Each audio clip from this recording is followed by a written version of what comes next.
I'm Brian O'Rourke, the President and Chief Executive Officer of CADTH. Now, just before we get underway, I would like to acknowledge that the in-person session for this meeting here in Ottawa is being held on the traditional and unceded territory of the Algonquin Nation.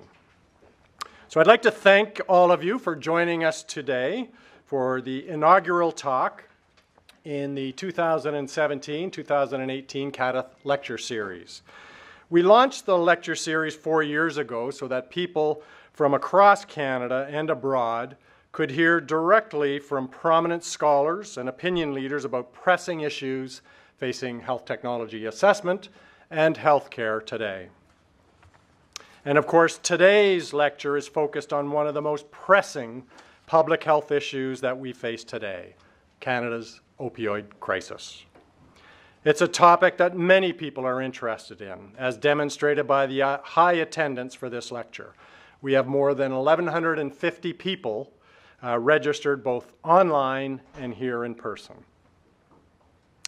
According to a September 2017 report from the Canadian Institute for Health Information on opioid-related harms in Canada, opioid poisonings resulted in an average of 16 hospitalizations a day in 2016-2017. And that's a 19% increase from the daily hospitalization rate just 2 years ago, and a 53% higher rate than a decade ago. Dr. Theresa Tam, Canada's Chief Public Health Officer, has called this a major public health crisis. She goes on to say that tragically, there were more than 2,800 apparent opioid-related deaths in Canada in 2016, which is greater than the number of Canadians who died at the height of the HIV epidemic in 1995. Like all of us working in healthcare, I'm deeply concerned about this crisis that is having such a profound effect on and devastating impact on communities, families, and individuals across Canada. I am proud to say that CADTH and other pan-Canadian health organizations, including the Canadian Centre on Substance Abuse and Addiction and the Canadian Institute for Health Information, have joined together with federal, provincial, and territorial governments and many other groups across Canada to address Canada's opioid crisis. CADTH's contribution includes delivering evidence-based information on pharmaceutical, physical, and psychological treatment options for pain and addiction to governments, healthcare providers, and patients across Canada. We put together a small but a very dedicated team of researchers and knowledge mobilization experts to produce an impressive body of evidence on treating opioid addiction and providing options for pain management, which we commenced last November. And for those of you who are with me here in Ottawa, packages containing our latest reports are available. And for our online participants, information is available on CADTH's website at the two following links, cadth.ca/opioids and cadth.ca/pain. Now, please join me in welcoming the moderator for today's session, Dr. Janice Mann, a Knowledge Mobilization Officer and co-chair of CADTH's opioid working group. Janice?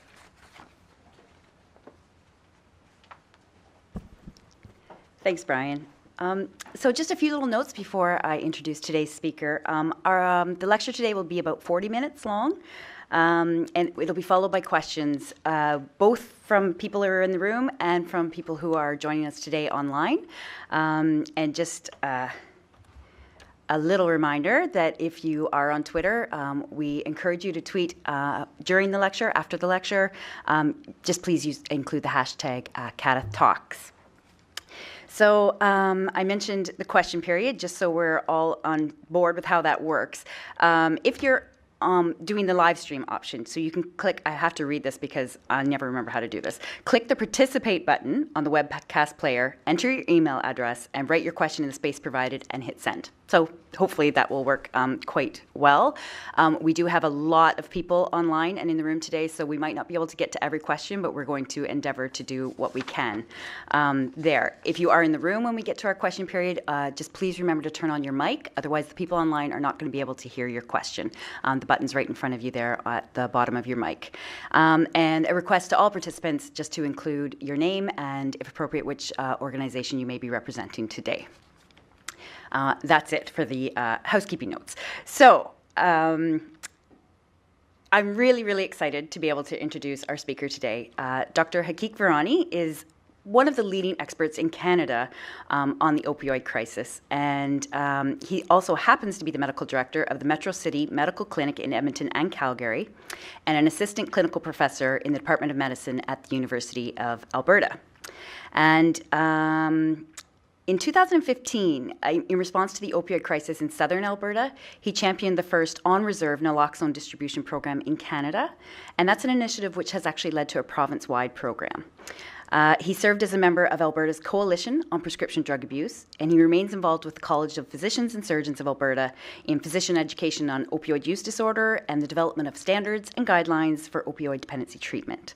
And this is just a little bit of his CV, so just to give you a bit of an idea there.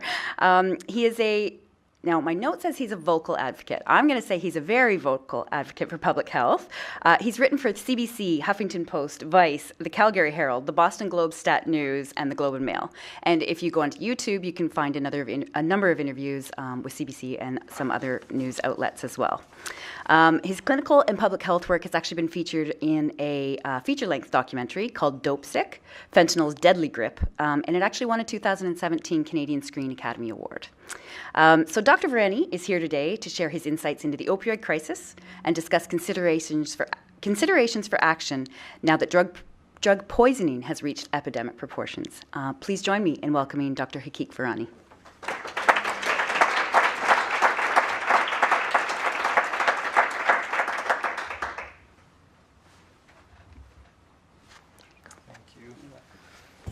Thanks, Janice and Brian, for the introduction, and also for CADTH's work on this very important public health issue, including the evidence bundle, which I'd encourage everybody to check out, particularly if you're a clinician.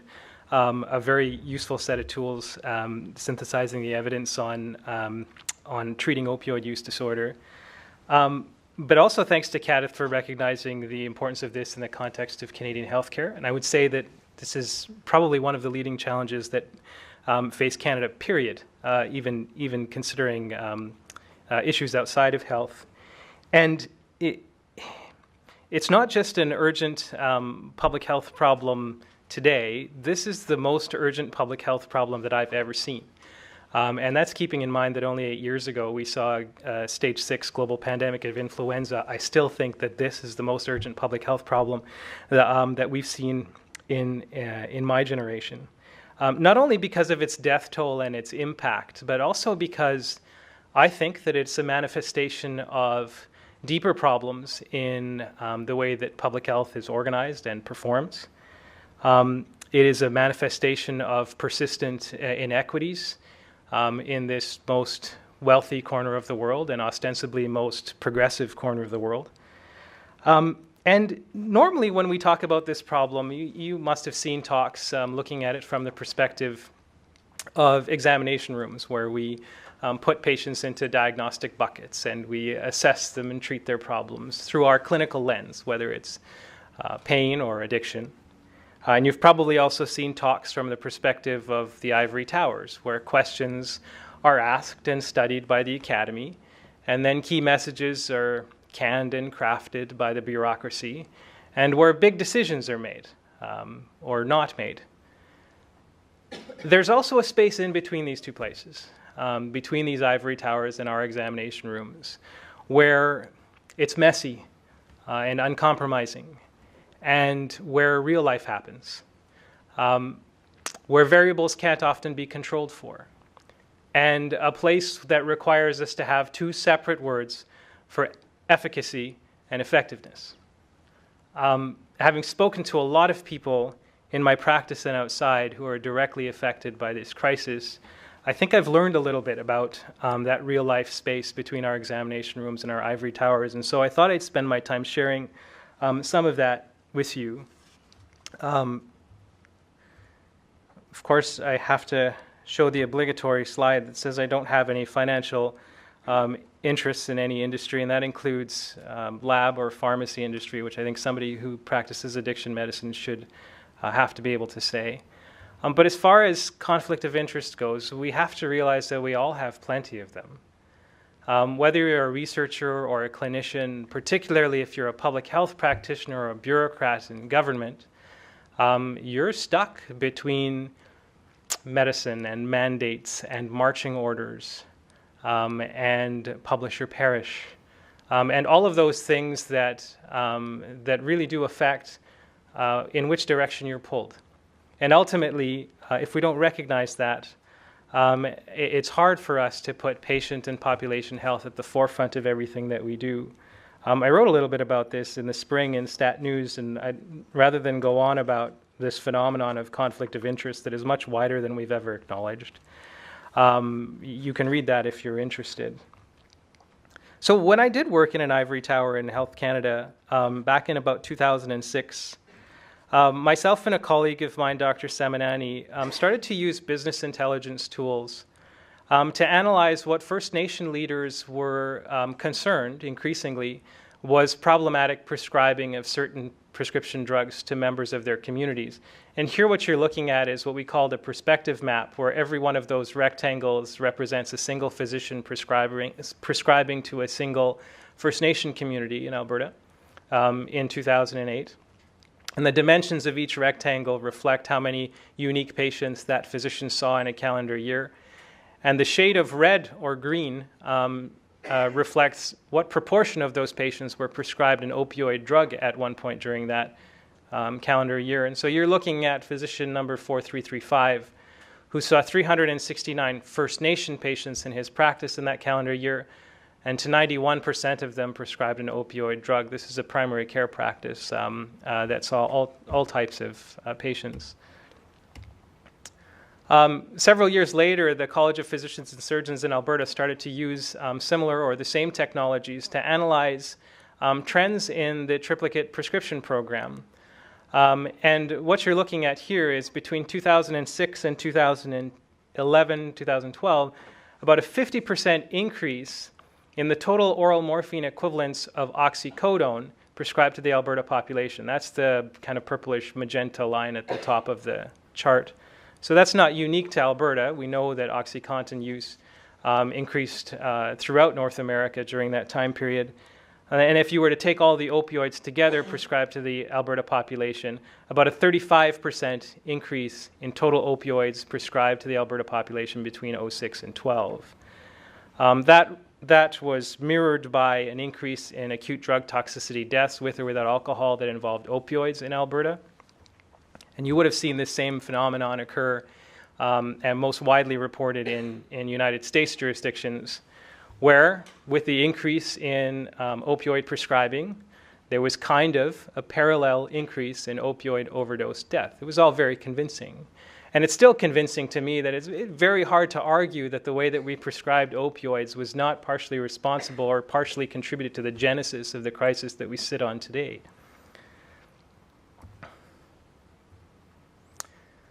The College of Physicians and Surgeons in Alberta started to use better data after 2012 when it became available through our electronic medical record, the pharmaceutical information network that captures all prescriptions as dispensed, not as written like what was captured in the Triplicate prescription program.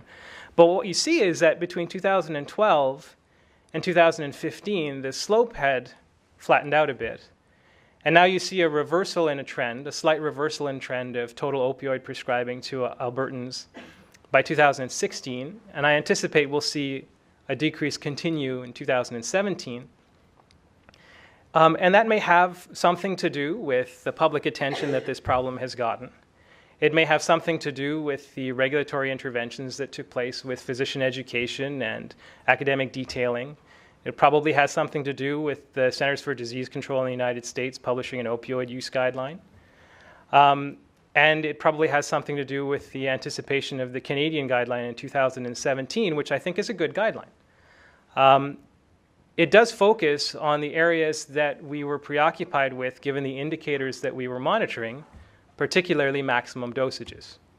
So we see in recommendation 6 and 7 that for people who are beginning long-term opioid therapy, that the max dose should be restricted to 90 milligrams of oral morphine equivalents, rather than no upper limit, which we previously practiced by.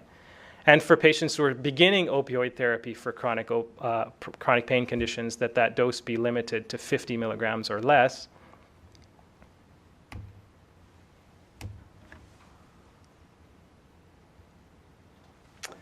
And that for patients who are already on 90 milligrams or more of oral morphine equivalents, that we try a controlled taper to reduce the likelihood of adverse events from occurring.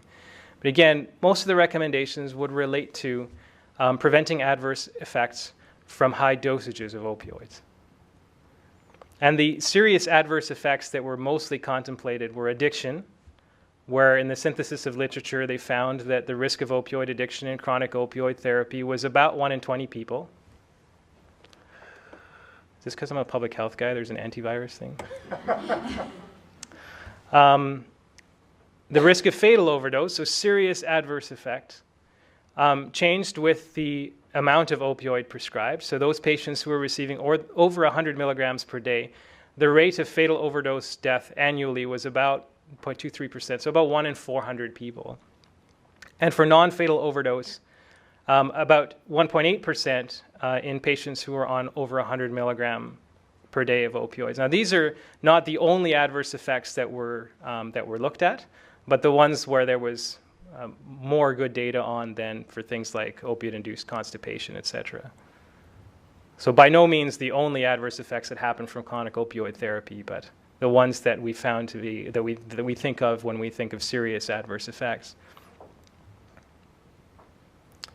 So the thing about good indicators, or the thing about indicators that are immediately available to us, is that when we're presented with a problem, we tend to understand that problem based on what is immediately available in terms of data.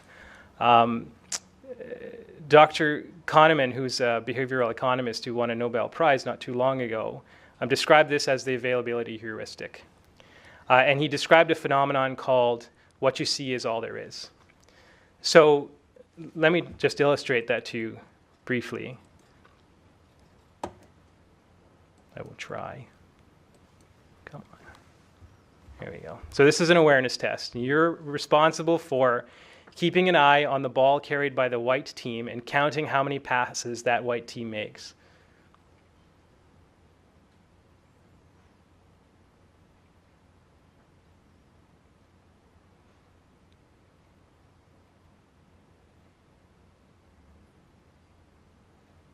Okay, did everybody get 13? Yeah.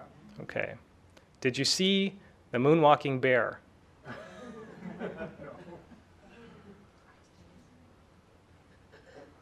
So watch it again. And so you see this noise going on with these people passing around the ball, but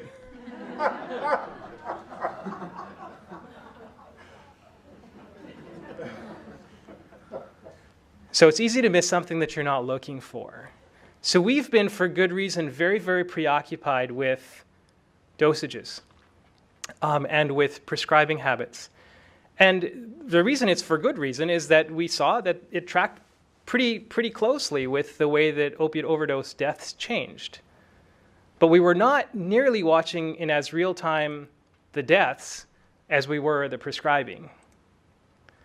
It took me a lot of time to take the girls out of this meme to try and not make it sexist. It's hard to be woke. It's but we've been preoccupied with prescribing data and not nearly as focused in the past 3 or 4 years as we should have been in characterizing the loss of life that was occurring with drug poisoning.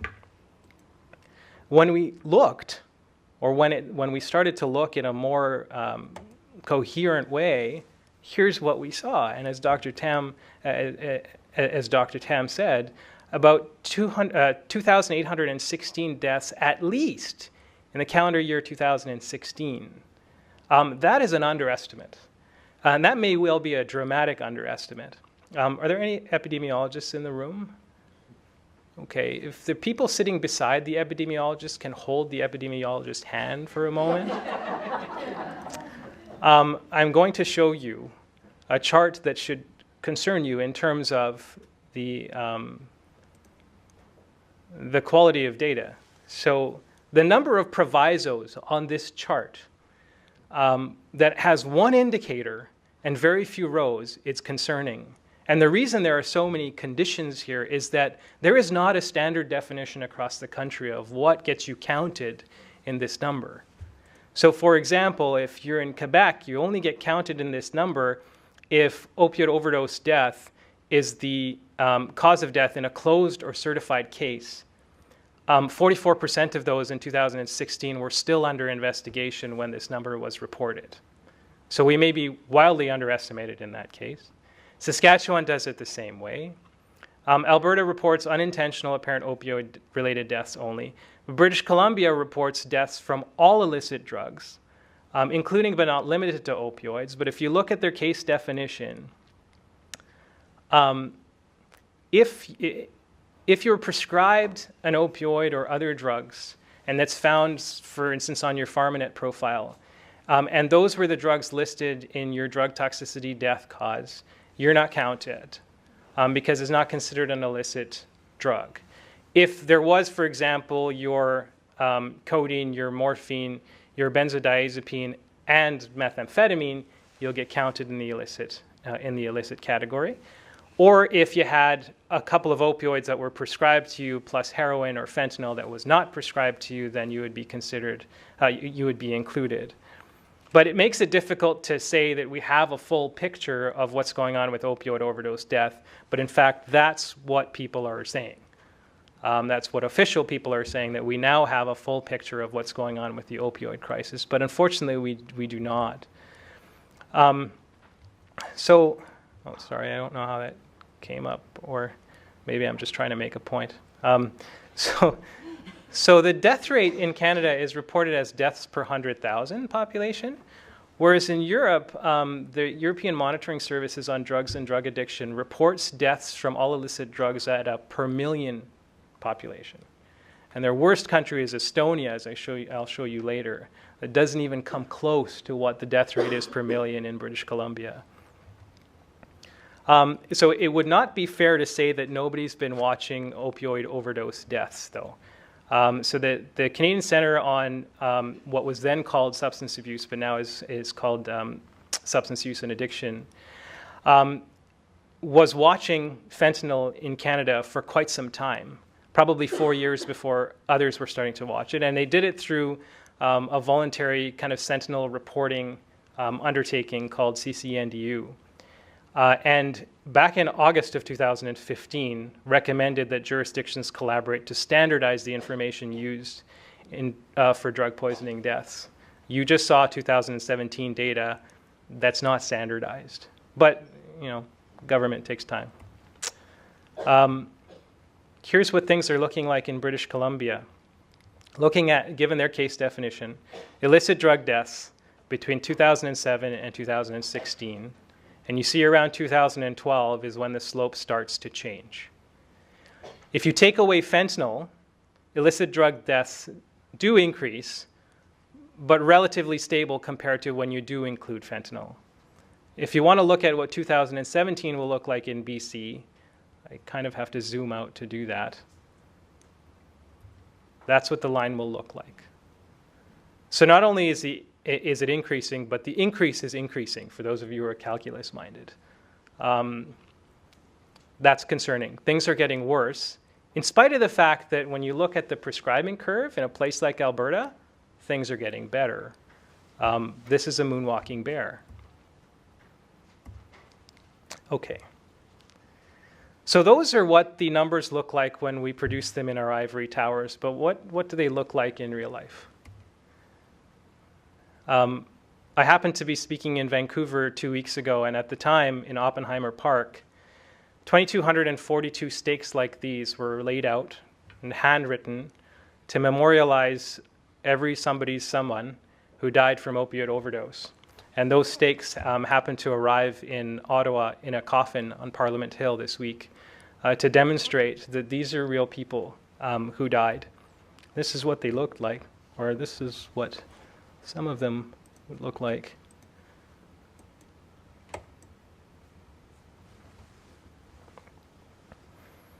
So you'll see in their faces people who you might have seen serve you at a coffee shop, might deliver flyers to your place, might be your neighbor's kid.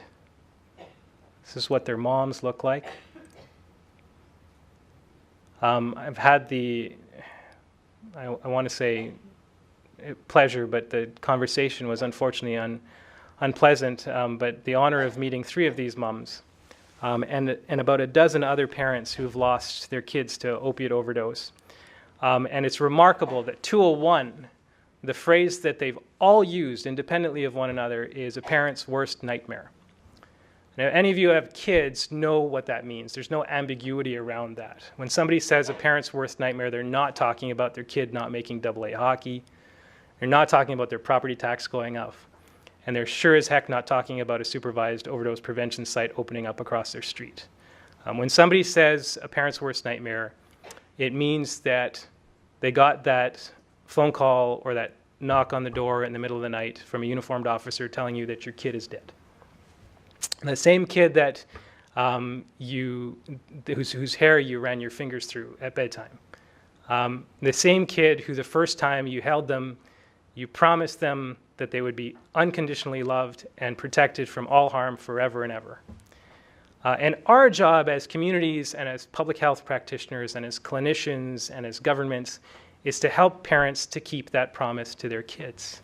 And we've not been doing a good job of that. We have been looking at the number of people or the number of lives lost to this problem. But another way of looking at this is the amount of life that's lost to this problem. And the best way to look at that, in my view, is to consider potential years of life lost. You saw how young those people were who died. And if you look at the demographic breakdown, it follows. These are very, very young people. So what I did was I took a look at BC's BC statistics in 2017 and assumed that the deaths that happened in the first 6 months of 2017 would continue at the same clip and not increase. And I also, to be conservative, assumed that everybody who was reported in a 10-year age group died at the top of that 10-year age group. So if they were reported as a death between 20 and 29 years old, I assumed that they were 29 years old when they died. And the reference age that I used for premature death was younger than 70, because that's what CADTH uses for international comparisons of premature death. So if somebody died in the 30 to 39 age group, I would say they died at 39, and the potential years of life lost for that person was 31 years. So in doing that, the absolute PYLL rate per 100,000 population that you come up with in BC for 2017 is about 880. If I instead assume that everybody who died in each 10-year age group died at the middle of that age group, which might be more accurate of a way to do it, you're looking at a PYLL of 1020 absolute rate per 100,000 population. Now, just to put in context what that means, CADTH on their website has a list of internationally compared causes of premature death. This is what we see for ischemic heart disease in 2010, 230.1 per 100,000 Canadian population. Here's what you see from cancer, 845.6 per 100,000 population. That's all cancers, including childhood cancers. And in 2010, the potential years of life lost in the Canadian population from all external causes of death. All external causes of death means every suicide, every homicide, every injury from a motor vehicle crash, snowmobile, ATV, every injury from sport or adventure, and every drug poisoning death in 2010 was 826. And you see that the trends of all of these things are going in the correct direction for a developed country. But from drug poisoning alone, that's only one component of external cause of death in 2010, we're losing more than every single one of those causes. So this is not only shocking from the perspective of how many people are dying, but how much life our population is losing that's productive time, when people start to parent, when people get jobs, when they pay taxes, when they build infrastructure with skilled trade. We lost a lot of young men in this epidemic, and they would be people that we would build an economy and a country on, and they're gone now. All of these people, or many of these people, would have been exposed to something else that happens in real life between our exam rooms and our ivory towers, a drug market. And that's a market that was dominated for probably about a decade by Oxycontin. Oxycontin was introduced in the United States in about 1996, I think, and by 98, 99, it had earned the moniker hillbilly heroin, and small towns like Man, West Virginia, were ravaged by this drug. So remote communities, more than 1 or 2 years before July 29, 2001, had experienced this horrible epidemic of Oxycontin addiction.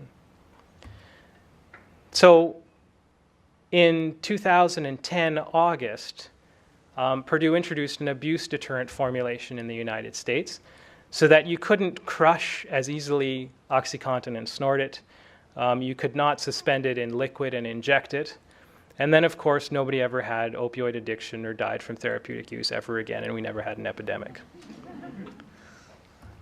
No, that didn't happen. What did happen was that we saw smuggling from Canada, stateside, of the original Oxycontin. That's from November 2011, so about a year after the new formulation was introduced in the United States.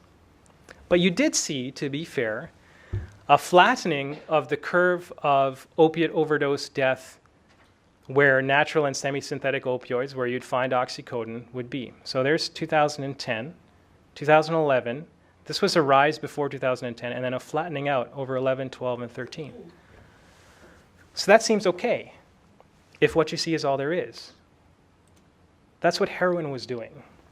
So heroin was not something that was widely traded in the early 2000s, but in 2010 we started to see that take off. Now some people would say that heroin was increasing before there was more of a clampdown on opiate prescribing. That is true. But heroin started increasing about the same time as Oxycontin was reformulated, or Oxycontin was reformulated. So Canada went the same way. In about the beginning of February of 2012, Purdue introduced a product called Neo. Sorry. So Oxy-Neo. And that was the same abuse deterrent technology. And what we saw in Alberta, where we can get, sorry, before I go to what we saw in Alberta. So when a major change happens, for those of you who are public health people, you will know that those at most severe risk of adverse events from a major change tend to be the people who are at severe risk of adverse events from almost anything. So unfortunately, we saw in First Nations communities, Fort Hope, for example, the price of street Oxycontin went up to about $400 to $600 per tablet. And people were using 5, 6, or more tablets a day because of addiction. And when you're in the throes of addiction, you'll find a way to get that $400 to $600. And this is the story of a fella who was carving eagles from moose antlers and would sell a piece of art for 4 or 5 Oxycontin tablets. He may be one of the lucky ones. You would probably see in communities like this that things like sex trade and crime would increase. What we saw in Alberta, so Oxycontin, these are the acute drug toxicity deaths with or without alcohol where opioids were involved, characterized by which opioids were found on tox. And so you see that there was an increase in Oxycontin between 2011 and 2012. Now, I'm not saying that the dots connect just because Oxy-Neo arrived on the market, but we did see that Oxycontin deaths decreased in 2013. Hydromorphone creeping up. Okay, we saw that in Ontario too, that physicians started to prescribe hydromorphone more. Here's fentanyl, the red line right here. The orange line is heroin. The pink line contained a number of cases with 6-monoacetylmorphine, which could have only come from heroin. So we could guess that the heroin line might actually look more like that. So the guys that are increasing the most, fentanyl and heroin, and the fentanyl was your illicit bootleg fentanyl. What was happening stateside when this occurred? So remember, March 2012, that's what happened with synthetic opioid deaths in the United States. So I know there's people joining from the US listening. Sorry, guys. We might have had something to do with fentanyl's arrival in a big way in the United States. And the reason that a lot of this stuff happened, well, before I get to the reason, let me just show you what I spent my time doing over the weekend. So back in 2012 or so, when I started to see patients coming in saying that they were using fentanyl from the street or saying that they were using heroin from the street, I found no heroin on toxicology, asked for more advanced testing with tandem mass spectroscopy, and got back fentanyl. I wanted to find out what was going on. Went online to find out how difficult it was for me to purchase fentanyl, and I found no shortage of open websites where I could do that, mostly from China, for about $12,500 per kilogram of fentanyl, which you remember we measure in micrograms when we dose them in human beings. I hadn't looked for a while, but then spent some of my time on the weekend checking to see how hard it is to get fentanyl now, because there's been a lot of interdiction efforts, and there's been talks between Canada, the United States, and China to decrease the flow of fentanyl into Canada. Well, oops. So here was me browsing my web. So if you just type in buy pure fentanyl powder or buy pure fentanyl online, find the one with the best star rating, click on that, and here you have it. Fentanyl powder, choose quantity a kilogram. So $3,600 now. You know it's good stuff because they'll tell you what the street names for this stuff is. So Apache, China Girl, China White, Dance Fever, Friend, Goodfella, Jackpot, Murder 8, TNT, Tango, and Cash. So it's not typically what research chemical sites would tell you. Research chemical sites would probably also not tell you that you could sell it as a powder spiked on blotted paper, mixed with or substituted for heroin. Swallow, snort, inject it. So clearly, the purpose of this site is to sell to drug dealers or drug traffickers. And of course, the reviewers are not from PhD lab scientists saying, dude, your stuff is the bomb, is not typically what Dr. Kinneberg would say in Alberta. Very good quality fentanyl powder arrives in a nice packet, which is really what you want from your fentanyl. So easy to get is the point of showing you that browsing experience. If you think of it from the perspective of a drug trafficker, a kilogram at, call it 5,000, because those were US dollars that you saw at 3,600. Call it 5,000 bucks for a kilogram. I had to change these numbers because the price has come down. A kilogram is 1 million milligrams of fentanyl. And each tablet of fentanyl, when it was sold as counterfeit Oxycontin, or now when it's sold in little baggies of heroin, or things that look like heroin, would have about 1 milligram to 2 milligrams for a euphoric dose in a 70 kilogram man per unit. So 1 milligram of fentanyl would give you 1 tab. 1 million milligrams would give you 1 million tabs. And on the street, that costs about 20 bucks per tab, which gives you a $20 million return on a $5,000 investment, where your rate of return is about 400,000%. Okay, so you can't beat this. If what you're trying to do is interdict or disincentivize people from going this way, you have to compete with 400,000% return on an investment, which is very, very difficult for us to do. So in speaking to a number of patients, some of whom, when at the worst in their addiction history, had to deal drugs to get by, I've kind of figured out the best I can what the motivations and what the factors and considerations were around this change in the drug market. And it seems to me like it reflects most what I learned in Econ 201 around the price elasticity of demand. So when the price of something changes, like the price of Oxycontin changed in 2012 in Canada, how does the demand respond to that? And that depends on a few things. So in the population of people who are already using a product, when the price of that product goes up, how do you determine whether or not people will continue to buy that product at the new price? Well, the first thing to consider is necessity. And if somebody is addicted to opioids, has a substance use disorder that involves opioids, it is necessary. They have excruciating withdrawal pains and other symptoms, and they have compulsions and intrusive cravings that they cannot control no matter what they do. And so they feel that drug use is necessary because it is. How you define the good, if you're the customer, it is a lot determined on what you're used to using. And so people who were using Oxycontin would define the good as Oxycontin. Got to get my Oxy. What percentage of income somebody would spend on a product of increased price is not as material to somebody with a substance use disorder, because part of the characteristics of substance use disorder is use despite consequences, namely financial or involvement with crime. And so we did see an increase in acquisition crimes in Alberta. And from my clinical practice, I can tell you anecdotally an increase in sex trade work amongst both my female and male patients, no matter what age. Brand loyalty might be the reason that we saw those counterfeit fentanyl tablets come in as colored and pressed as Oxycontin. The original Oxycontin, not the Oxy Neo. How long the price holds is where public health and health authorities could have taken advantage of. So the example that I provided in Vancouver, which was a bad one, but I'll try it on you guys, is milk. So if the price of milk per liter went up by $1, you'd probably continue to buy milk for about a month or so. And if it stayed high, you might consider your alternatives like almond milk or soy milk. And in saying this to Vancouver, they all looked at me like I was foreign as they sipped their hemp milk lattes. But we saw in Alberta, for example, that the price, that when Oxycontin tablets went up in a place like Fort McMurray, an oil sands community, to about $80 or $100 a tab, you also saw heroin get to Fort McMurray for the first time.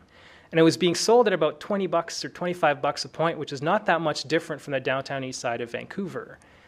And what the drug traffickers were trying to do, the best I can tell, was to make sure that the price of illicit opioids didn't stay too high to force people towards treatment or other alternatives that involved them getting squeezed out of that person's financial practices.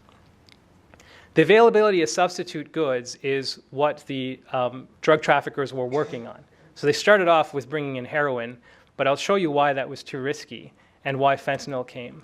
But in terms of initiation of use, so people who didn't use drugs are still important to drug traffickers. Drug traffickers need to continue to create a client base because some of their clients are going to die, or they might go for treatment, or something might happen that they no longer are a customer. So you want to continue to build your business. Any good business person would. So if you look at the same considerations, the things that kind of jump out is not the definition of the good, because if you're not somebody with a substance use disorder and you're an adolescent, the definition of the good is drugs. And drugs are necessary in adolescence. We all know that people have used drugs since time immemorial, whether it's caffeine or tobacco or cocaine or hallucinogens. People have used substances since time immemorial, and there's nothing that you can do from stopping a certain segment of people from experimenting with mind-altering drugs. But if it's too expensive, they're not going to use it. So they'll go for the stuff that's widely available, that gives them a good buzz, and that's cheap. So if it was Oxycontin and it was going for $80 or $120 a pill, you're not going to get kids hooked on Oxycontin that way. So you're going to have to bring in something cheaper, and they did. In terms of brand loyalty, we might have done some disservice to public health by talking about fentanyl the way that we have been. So you see here, this is an article from Maclean's where the first thing they say about fentanyl is that's the king of all opioids. And if you're a kid whose cognition is very much affected by anchoring bias, meaning you remember the first thing that you heard, you're going to remember the king of all opiates and not a killer drug crisis, especially because in adolescence, cognition is not as affected by loss aversion as it is for adults. So they're going to remember the good part of this, and that's that fentanyl rocks, because we're talking about it so much. Everybody must be using it, and it must be really, really good. We don't know very much in Canada about what drugs people initiate on. That's a problem. But it has been studied in the United States. And you can see that, especially after 2012, the drug that opioid users start on is increasingly heroin, and decreasingly oxycodone, and decreasingly hydrocodone, which is another very, very popularly prescribed opioid in the United States. So while we're watching prescribing, we can't watch heroin because we don't have health services utilization data on heroin, not in terms of dispensing of it, but it's been creeping up to the point where it's the most commonly regularly used opioid in anybody initiating an opioid use career. Here's what the drug traffickers were looking at, though. How do we manage this demand with a supply that makes sense from a business point of view? And that depends on the availability of raw materials. Raw materials, when it comes to prescribed opioids, had decreased in supply, or at least they weren't increasing the way that they were before. So you couldn't get them prescribed and diverted by shopping around doctor to doctor. But you could import them, and you can synthesize them without a whole lot of knowledge. So even if we were to succeed at interdiction, rest assured that drug traffickers would find a way to make darn good opioids here at home. The costs that they would consider are things like material costs, but also the inherent cost of risk. How hard is it for us to traffic this stuff? And 1 million dosages of fentanyl can come to you in a glasses case, whereas you'd need to move a crate of heroin to do the same thing. So the storage cost of it, the risk of interdiction, the risk of prosecution, all increases when you move big drugs. And so necessarily in prohibitive environments, drug markets are going to move towards your more toxic small molecules. Time to respond again. If somebody else is going to come in with a way to satisfy demand, you might get squeezed out of the market. But in the meantime, they're finding even better ways to satisfy that demand. When they thought the W18 was an opioid, W18 is not an opioid, but when they thought the W18 was an opioid, it was the same time that we thought the W18 was an opioid, you started to see W18. And they thought that it was much more potent than fentanyl, and so they could move it, instead of moving it in a shoebox, they could move it in little golf balls or something. We also have seen carfentanil, which you have certainly heard of, and different ways of trafficking fentanyl, like on blotter paper. We know this is happening because, A, it's in the press, and the press tends to find things out faster than public health does. But also because in the first 6 weeks of 2017, we saw 15 deaths in Alberta involved where carfentanil was detected. In all of 2016, we only saw 30 deaths. So in 6 weeks, we saw half as many in 17 as we did in all of 16. Just yesterday, late last night, Andrea Wu in the Globe and Mail reported about new analogues of fentanyl being found in Vancouver, and also other research chemicals like U-47-700, which is expected to be more toxic, more potent, more powerful than fentanyl, and therefore you can move it in smaller packages. You can purchase less of it to satisfy the same population demand. I don't know if you all remember what was going on with synthetic cannabinoids, mostly in the United States, about 3 or 4 years ago. You remember K2 and spice and these things that were being sold at head shops in incense and stuff? This is a great example of how the drug market morphs. So if you look at 2010, when we first started to have problems with these cannabinoimimetics, the most commonly found one by the National Forensic Lab Information Service in the US was called JWH18, J.W. Huffman series of synthetic cannabinoids. In 2010, that's what you would find. So things like K2 and spice were this molecule. And then they would list that molecule as a scheduled drug. And then the drug market would just move to another one. And there's countless of these molecules that they can prepare, to the point that in 2013, you didn't even find any more JWH, and you found other molecules like XLR. So the names don't matter. What matters is the drug market changes a lot faster than we would like, and a lot faster than we can keep up with in a prohibition environment. There will come a time that we don't see fentanyl anymore, I'm certain. There will come a time when everything that we see are things that we either can't detect on clinical toxicology or things that are just hard to find or characterize when they're seized by police. So we've been busy, concerned about supply. Let's reduce how much opioid is getting to the street from prescribing. Let's interdict. Let's throw stickers on pill bottles that tell people that it's bad to use opioids. But in the meantime, demand has been skyrocketing. Not just demand in terms of, the structural characteristics of our society that lead people towards addiction, like poor management of mental health conditions, traumatic experiences, systemic racism, sexism, classism, but also the immediate demand. There's a lot of people who have opioid use disorder, who have addictions who can't get access to care.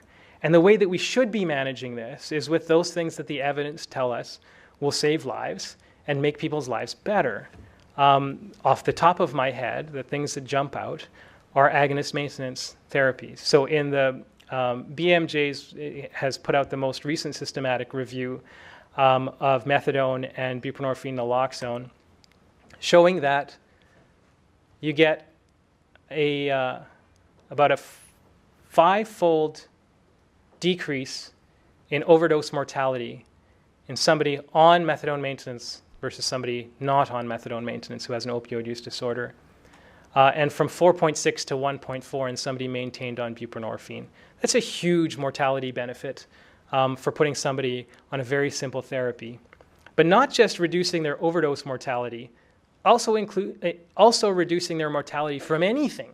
So we know that substance use, especially substance use on the street, comes with a whole bunch of co-occurring things, like bloodborne pathogens, like injury.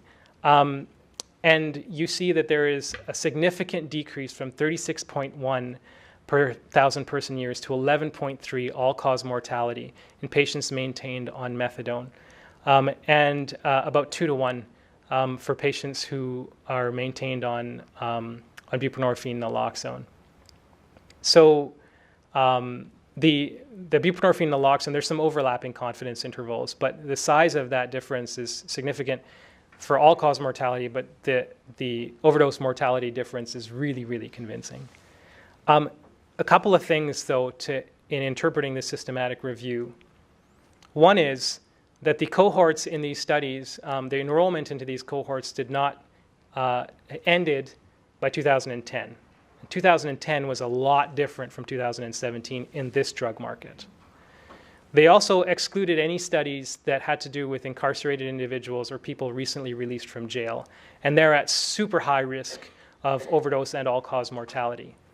So if anything, the differences that you see in this systematic review are underestimates of how important it is to offer these therapies to patients with opioid use disorder. How many people? How many people do we need to treat? Well, it's tough to know. But in 2008, the Centers for Disease Control estimated that for every death, and we know that deaths are the tip of the iceberg, for every death, there were 130 people who abused or were dependent to opioids. So that's the old DSM-4 characterization of substance use disorders. We don't use the word abuse or dependent anymore, but for every person who died, 130 people were addicted in lay speak. So if you take a look at, in my province, what the increase in access to treatment has been recently, so between the fiscal year 13-14 and the fiscal year that ended 2017, we saw an increase in methadone-maintained patients of 1,347. With buprenorphine, an increase of 2,075. So in total, the number of patients in Alberta who were receiving agonist maintenance therapy increased between 13-14 and 15-16 of 3,400 people. The number of people who died during that time, 1,406. That's an underestimate as well, because that excludes people who died from anything other than fentanyl in 2014 and 2015, because we have not received reports on those people. So it's more like 1,800, because there's about 200 people a year dying from prescription opioid deaths. There's nowhere near 130 times the number of people who died. So we're not even close. How many people do we need to treat, I think, would be helpful to know, and we would need to know how many people are using these drugs. We have a survey. It's mostly just a really good smoking survey. What we know is that actually the number of people using pain relievers decreased between 2013 and 2015. The number of people using illicit drugs increased between 2013 and 2015, but that's because of an increase in the use of hallucinogens and ecstasy, but not the use of heroin, which they could not describe because there were too few respondents to give a decent number. So we don't know what the heck is going on, in other words. So you see dashes beside heroin because the sample size or the power of the survey was not enough to detect what the number of people was or any differences over time. And nobody asked about fentanyl. So we're missing this in terms of surveillance. Where we could get good surveillance is in places like these, where people are reporting on Twitter who they saw, not by name, but who they saw, what they were using, who overdosed, what do their drugs test positive for. So this is really important stuff for us to know from a public health perspective to intervene. This comes from a superstar, Mary-Lou Gagnon, who is with the Overdose Prevention Society of Ottawa, who operates a tent. So here you see, on one night, 47 visits, 1 overdose, managed with 2 doses of naloxone. So there you know how many people use the site, what proportion of them had an overdose, did naloxone work, really important surveillance to have. And then another day, 28 visits, 1 guest needed monitoring. They tested the drug, and it was fentanyl. Really important information for us to have.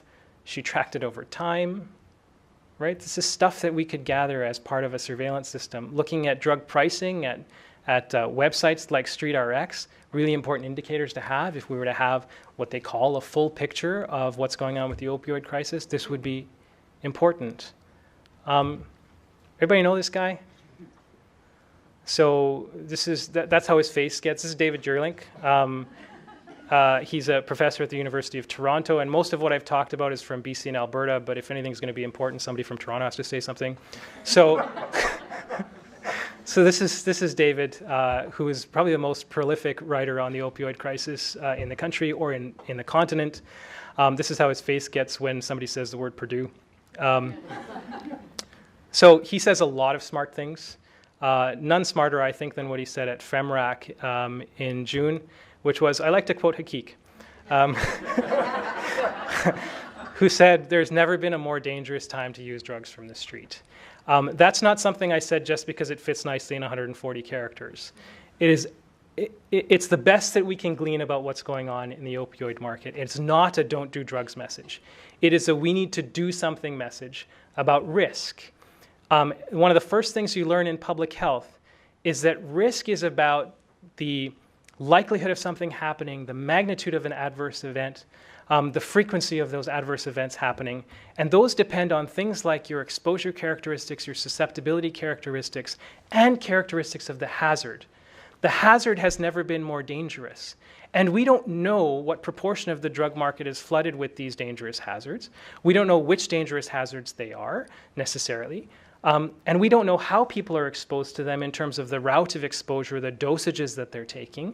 And we don't know everybody's susceptibility factors. What we do know is that there's some that are common. Things that make people more susceptible are patient characteristics like other conditions they may have, other substances they may use.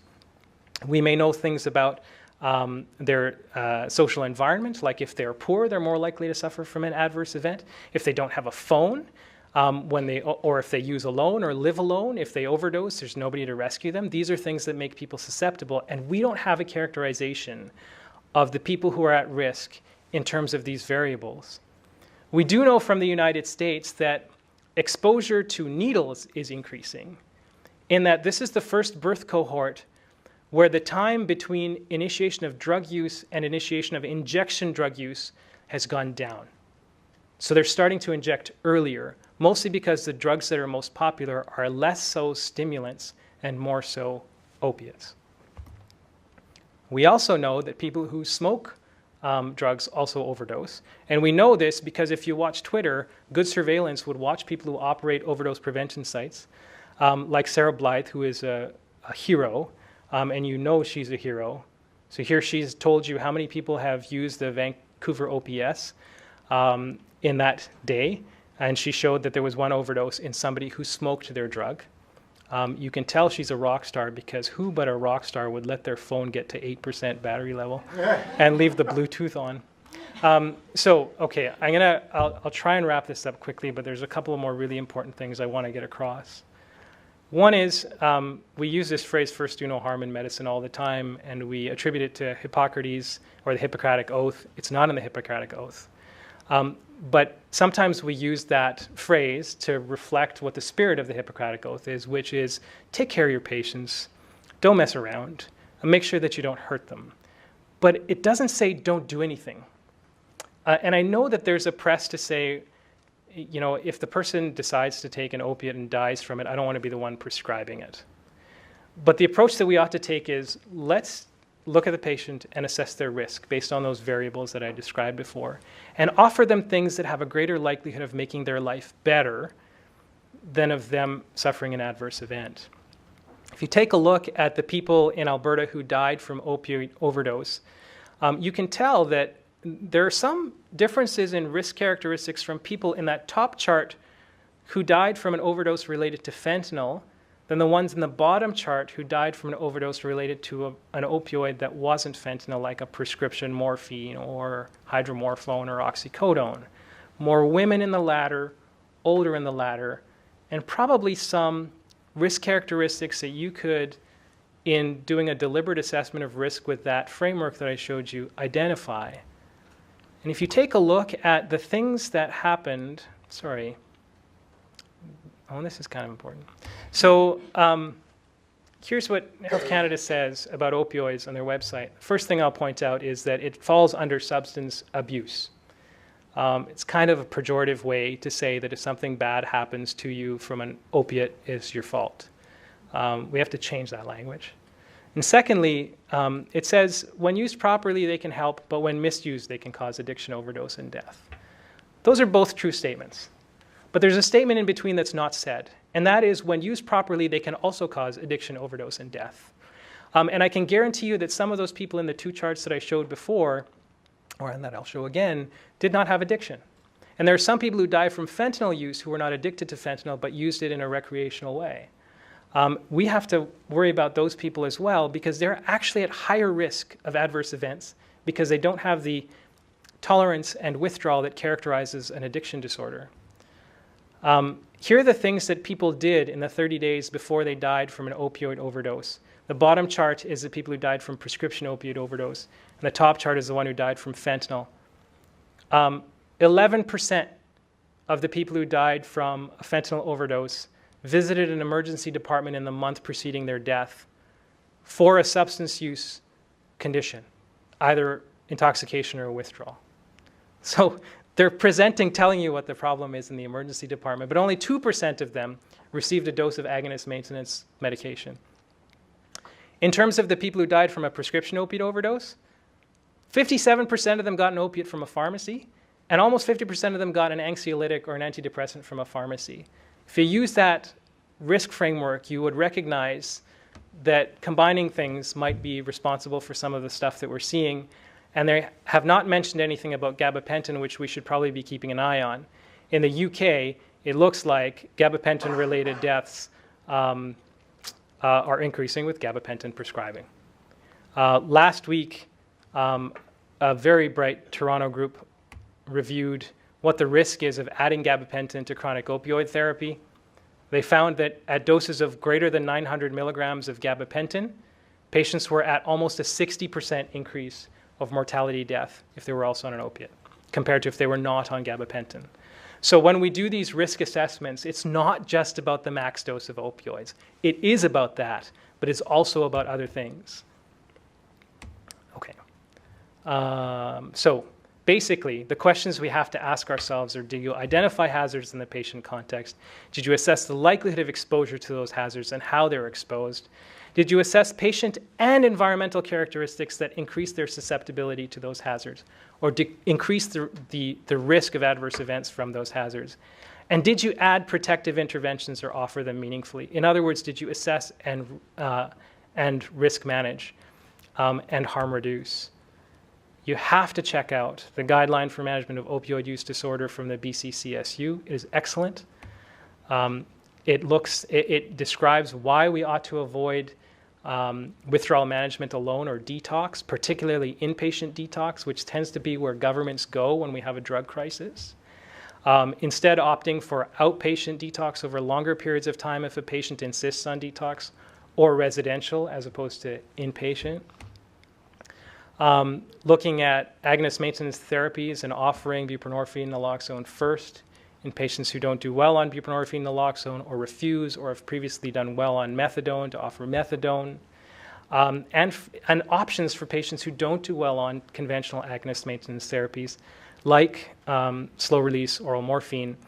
And it used to be my one beef about these guidelines that they did not include injectable opiate agonist therapies, but they solved that yesterday when they released their new BCCSU guideline on that, which is becoming more important. When you think of the risk framework that I presented, you want to keep people from being exposed to hazards that you can't predict, or hazards worse that you can predict and are worse than the ones that you might offer to them.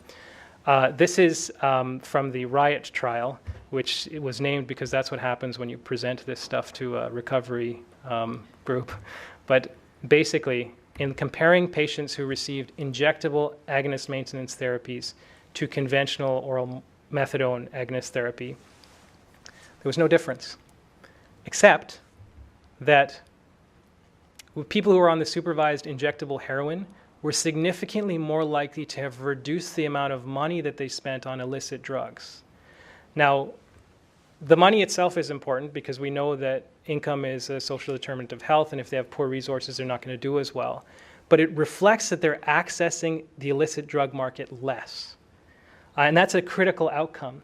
Even if they continue to use, if they're not using drugs that are likely to kill them, we have a chance at, a better tomorrow, so to speak.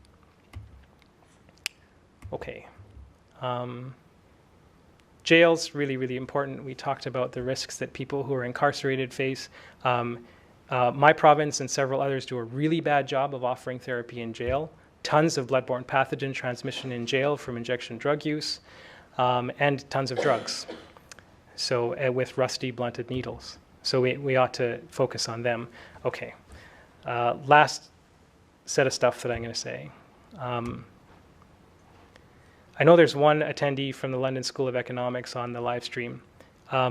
They put out a terrific paper, including 5 authors who were Nobel Prize winners in economics, describing why the war on drugs has to end. They described it from the perspective of it doesn't work in terms of the money spent on investigations, enforcement, prosecution, and incarceration related to drugs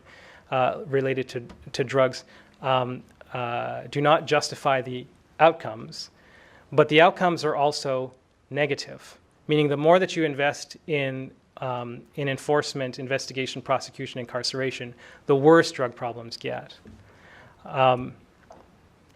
So those are good reasons. Another good reason is that Richard Nixon started it. And I'm sorry for putting Richard Nixon in a picture of our Parliament building. But this is what his domestic affairs advisor, John Ehrlichman, is said to have said to Harper's Magazine before he died. Nixon had 2 enemies, the anti-war left and black people. We knew we couldn't make it illegal to be either against the war or black, but by getting people to associate the hippies with marijuana and blacks with heroin and then criminalizing both heavily, we could disrupt those communities. Did we know we were lying about the drugs? Of course we did. Whether or not Ehrlichman said that the way that he said, or whether this is related to him feeling hard done by for being thrown under the bus and being in jail for being a co-conspirator of Watergate, is kind of irrelevant, because if you look at the effect of the war on drugs in the United States, it is that, where 10% of the US population is black, but over 30% of those in federal prison for drug offenses are black. And that's not because black people use drugs more. In fact, it's probably the opposite. And it has everything to do with there being stiffer penalties for using drugs that poor people use than using drugs that rich people do. almost 3,000 per 100,000 black men in the United States is in jail, largely because of drug-related offenses. This is not just American phenomenon. But you can imagine who the population is in Canada who's affected by our drug laws most. Any guesses? Indigenous people. So very bright researchers in British Columbia have demonstrated that even when you control for all of the things that are likely to put somebody in jail or be associated with things that put people in jail, you still have a substantially increased risk of being incarcerated if you're Indigenous than if you're not. And that has a lot to do with drug laws as well. Okay, so please tell our health minister that drugs need to be decriminalized. They really dug their heels in around not pursuing that for anything but marijuana, and saying instead that we have to work on destigmatization. And it's easy to judge, but Canadians shouldn't judge people for using opioids. When we literally ask judges to judge people for using opioids. Okay. You want me off of here, right? Not really, but... Okay. I just want to, because we're in Ottawa, this is happening in Ottawa, and I thought it should be mentioned. So we're in a legal environment where, yes, we want people to be destigmatized if they have substance use problems or if they decide to use drugs. But at the same time, so this is what's happening at the overdose prevention site in Ottawa. Bright light being shone for 20 minutes at a time on this tent where people go to use their substances in a way that if something bad happens, somebody can save their life. They're doing this to make it uncomfortable or to make those people submit to their will. Do you know what it's called when you do something uncomfortable to somebody to make them submit? That's called torture. There's also somebody who decided to spread 400 pounds of horse manure around that site in order to prevent people from going to a place where their life may be saved. And you get a $260 ticket for that. Meanwhile, if your friend who also uses drugs asks you to score for him, and you go pick up that fentanyl, and that fentanyl kills him, in Ontario and Alberta, you're increasingly likely to be charged with manslaughter for that. But you keep somebody from going to a life-saving service, and you get a $260 fine and a ticket. So the reason for decriminalization is to change the ethos around that stuff. Not because decriminalization will magically stop people from using drugs. It does decrease the adverse events associated with them, but it allows us to provide environments where people feel that they can attend for healthcare services in a stigma and barrier-free way. There's Portugal right there, 3 overdose deaths per million population in the adult group, and the other countries with good drug law, like Czech Republic, France, Germany, Netherlands, all are on the low side as well. Okay, I promise that's the last thing, promise. So normally we start off by acknowledging whose traditional lands we're gathered on. I thought it might be a good idea to end that way because there is a significant learning, I think, from Indigenous cultures and ways that might direct us towards action in a good way. So we are gathered on traditional Algonquin territory. I come from Blackfoot territory. And what an elder taught me was that the best way to describe a community is the way that Blackfoot women build a teepee. And so there will be 4 Blackfoot women who come with the long pine poles, each of them with a specific job. And then some more will come with the smaller sticks and gather them around, and one person will tie the first animal leather around the top to hold them together. And then 2 more will bring a large animal hide to wrap it, and then one, usually an elder with great wisdom, will draw on it a design that's an honor to the earth. Everybody had their job. And similarly, the teepee itself is a demonstration of how to support each other. If one of those sticks were to bend or splinter, the others would hold it up. But if you were to take the bent and splintered one away, all of them would fall.